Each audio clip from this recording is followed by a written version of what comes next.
أعوذ بالله من الشيطان الرجيم. بسم الله الرحمن الرحيم. نون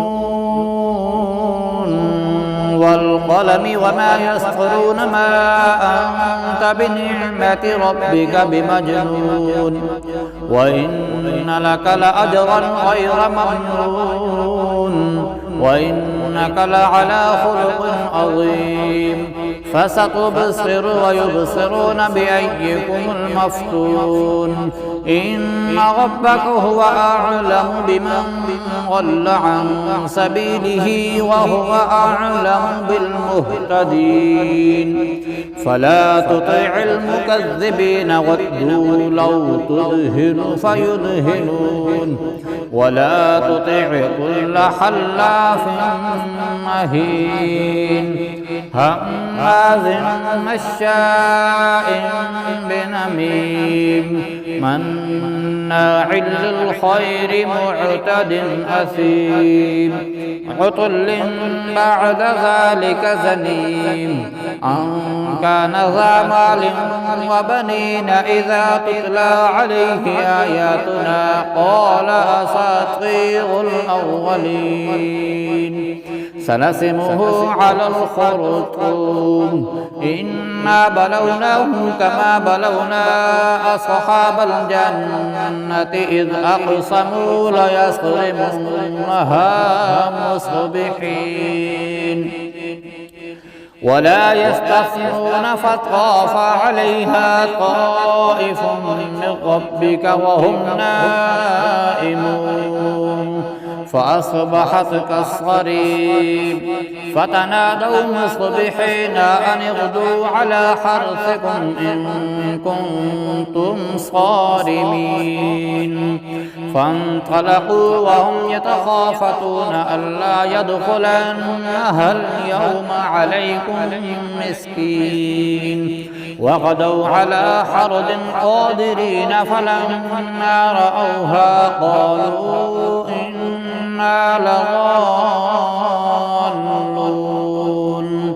بل نحن محرومون. قال أوسطهم ألم أقل لكم لولا تسبحون قالوا سبحان ربنا إنا كنا ظالمين.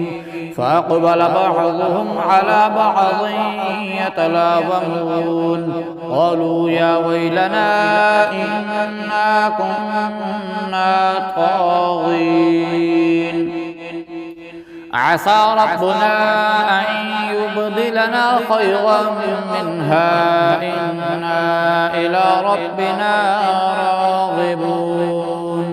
كذلك العذاب ولعذاب الآخرة أكبر لو كانوا يعلمون. إن للمتقين عند ربهم جنات النعيم.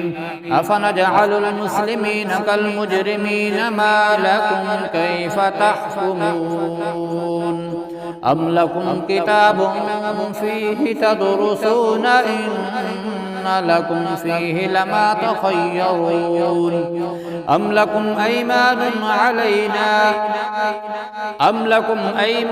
علينا بالغة إلى يوم القيامة إن لكم لما تحكمون. سلهم أيهم بذلك زعيم أم لهم شركاء فليأتوا بشركائهم إن كانوا صادقين. يوم يكشف عن ساق ويدعون إلى السجود فلا يستطيعون خاشعة أبصارهم ترهقهم ذلة وقد كانوا يدعون إلى السجود وهم سالمون. فذرني ومن يكذب بهذا الحديث سنستدرجهم من حيث لا يعلمون وأملي لهم إن كيدي متين.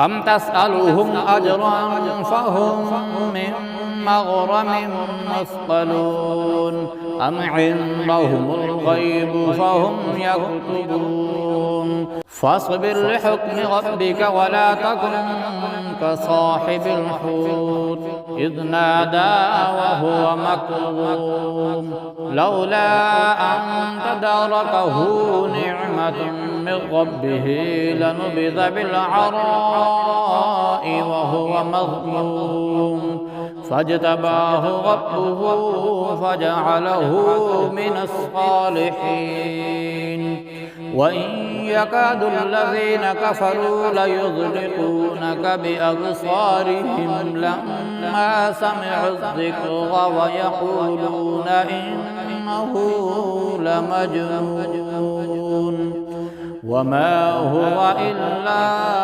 ذكر للعالمين.